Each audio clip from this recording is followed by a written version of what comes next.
I can't work under these conditions!" Cornell screamed, his face red, the ligaments in his neck jumping to attention. "How am I supposed to handle the chalk after that?" "That does sound wrong, Professor," Eloiseand said, keeping a straight face with difficulty. "But I am sure it was just one or two bad stalks. I will speak to them." "Speak to them? Just one or two? They were lined up for the sink. Lined up!" His voice lowered to strangulation level, and his eyes bulged like a frog's. "To urinate!" Perfect. Perhaps he would expire from apoplexy, or quit the whole project, or at least take a nap. Any delay was a good delay. I turned away from Cornell's tantrum. Who hasn't had to pee in a sink, after all, though it is harder for some to pull off than others, especially with a line of gawkers right behind you, and tried to hide my joy by examining the organized chaos around me. Even though I wanted nothing more than the whole project to fall into the null hypothesis, I had to admit the setup was impressive. Our headquarters were on the top floor of the great circular tower of the observatory. The room was at least 80 feet in diameter and had the only retractable roof in the known world. Through this, the telescope had been removed by a crane and placed on the roof of one of the 4 adjacent towers. The observatory was the reason Lord and Lady Ovine, and the committee, of course, had chosen Ardvassar Castle for the experiment instead of their summer home at Ovine or their seat in Ingeviland City. Supposedly, the castle's wondrous ambiance would aid Cornell's process of mathematical invention. I hoped not. I hoped it would rain and the roof get stuck open.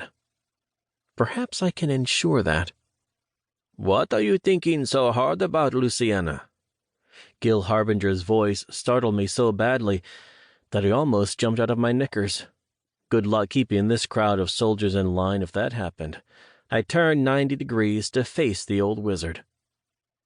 "I was just admiring all the wonderful carpentry, Gil," I said. The carpenters had almost finished building the supports for all 3 8-foot-wide chalkboards and facing tables. Cornell's amanuensis, Edith, was riding herd on the woodworking, making sure everything was solid, square, and precisely level. Cornell's tantrums could be provoked by the tiniest irregularity. Edith needed to look out for everything concerned with Cornell's work, from the alignment of the chalkboards to the protocols for the academics and recorders, to the backup recorders, to the positions of the guards and their schedules, to the lighting arrangements. She buzzed between Cornell, Lord and Lady Ovine, the carpenters, the other academics, the miscellaneous sycophants, and the milling troop of sink urinators.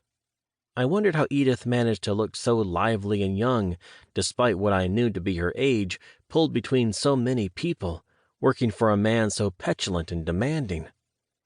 But she looked after him well, never complaining or flustered, and her back was still straight, her black hair still absent any gray, and she smiled constantly despite the chaos around her. "Luciana, are you all right?" It was Gil Harbinger again, still staring at me with his large brown eyes, looking worried. Perhaps he was also trying to figure out how to make something go wrong. With this much chaos, opportunities abounded, or would until Edith and Lord and Lady Ovine had sorted things out. "I'm not an animal," Cornell whined. I walked farther away from the mathematician. He continued belly-aching to the indescribably patient Lady Ovine, both circled by the still buzzing, busy Edith as Harbinger kept pace with me. He was a true man of South Harkness, brown-skinned and bulbous-nosed, with thinning hair and a love of fat, drawn-out conversations. He was not much for accomplishing tasks, however. Intelligent, polite, jovial even, he was a man with an extensive list of achievements in his past, and a most perplexing way of never getting anything done in the present. Perhaps I needed to draw on his talents.